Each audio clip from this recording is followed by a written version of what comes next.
Welcome back to the show, everyone. Thanks for joining us today. So you're dreaming of a career in medicine, and NEET 2026 is on your horizon. Well, you've come to the right place. This is your complete roadmap. We're going to cover everything, and I mean everything, from filling out that first form all the way to navigating the final counseling process. Ready? Let's get into it. You know, for so many students across the country, this is the dream. It's a huge goal that takes a ton of dedication, a lot of hard work, and most importantly, a really clear plan. And that whole journey, that entire plan, really boils down to one single massive exam. So understanding NEET isn't just a nice to have, it's absolutely essential if you want to succeed. Okay, first things first, let's talk about what this exam actually gets you.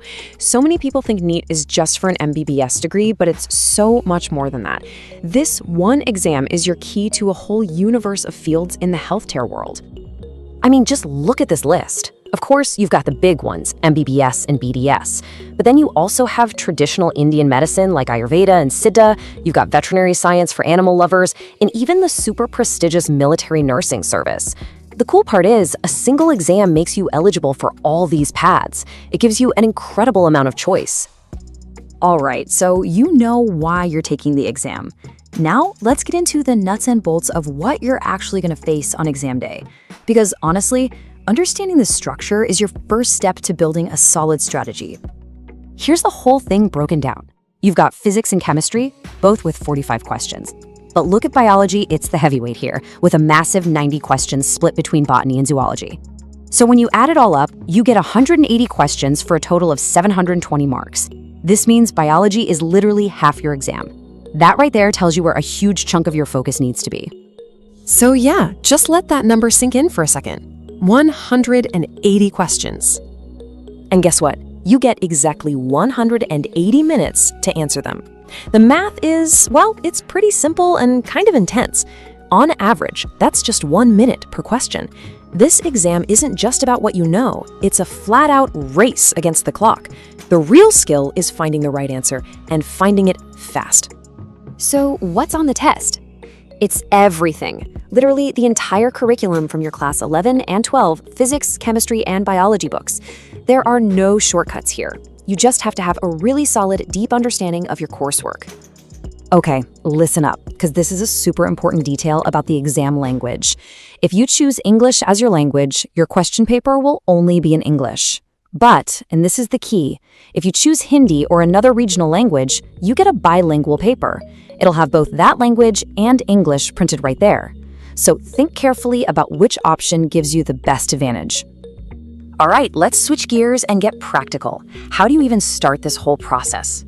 The application itself has its own rules and deadlines that you absolutely positively cannot afford to miss. Here's a rough timeline you can start planning around. The application forms usually come out around February or March. The exam itself is almost always on the very first Sunday of May. So for 2026, we're looking at May 3rd, tentatively. Then you can expect the results to drop sometime in June or July. You should probably block these periods out in your calendar right now. Now, let's talk about the application fees, which depend on your category. For the general category, it's 1,700 rupees. For EWS and OBC candidates, it's 1,600. And for anyone in the SC, ST, or persons with disabilities categories, the fee is 1,000 rupees. Seriously, to avoid any last-minute chaos, get these documents together way ahead of time. You're going to need a photo ID, an Aadhaar card is best. You'll need very specific photos in both passport and postcard sizes. And yeah, you need a bunch of copies. Plus your 10th and 12th grade mark sheets. If you're still in 12th, don't worry, you just select the appearing status. And of course, if it applies to you, your valid caste certificate. Okay, exam's over, results are out. Now, what do these numbers actually mean? There's a really important difference between just qualifying and actually getting a seat. Let's break that down. This right here is the key. Qualifying marks. All this means is you've scored enough to be considered passed. It makes you eligible to take part in the counseling process, but, and I can't stress this enough, it does not guarantee you a seat anywhere. Think of it as your ticket to get into the main event, not the trophy itself. So what's that magic number to qualify?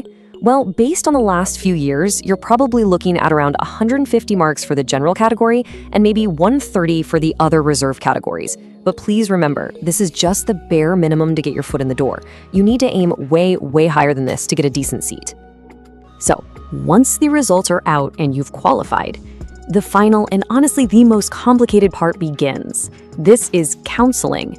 This is where your rank finally turns into an actual college seat. To put it simply, counseling is the system where you make a list of your dream colleges and courses. Then, based on your All India rank, the system allots you a spot if one's available. It's a really careful process that requires you to pay close attention.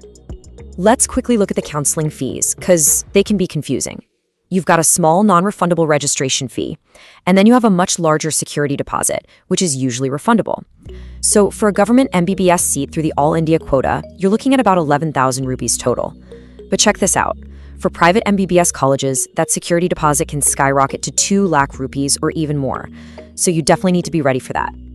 And to wrap up, here are a few pro tips that will save you from major headaches. First, always, and I mean always, save and print your final application form. Second, keep 2 copies of your admit card because they're going to take one at the exam hall. And this last one is super important. If you plan to wear specific religious attire, like a hijab or a turban, there's a special option you have to check during form filling. Don't miss it. So there you go. That's the complete A to Z breakdown of the whole NEET 2026 process. You've got the timeline, the exam structure, all the key details. The entire roadmap is right here in front of you. The only question left is, are you ready to start the journey?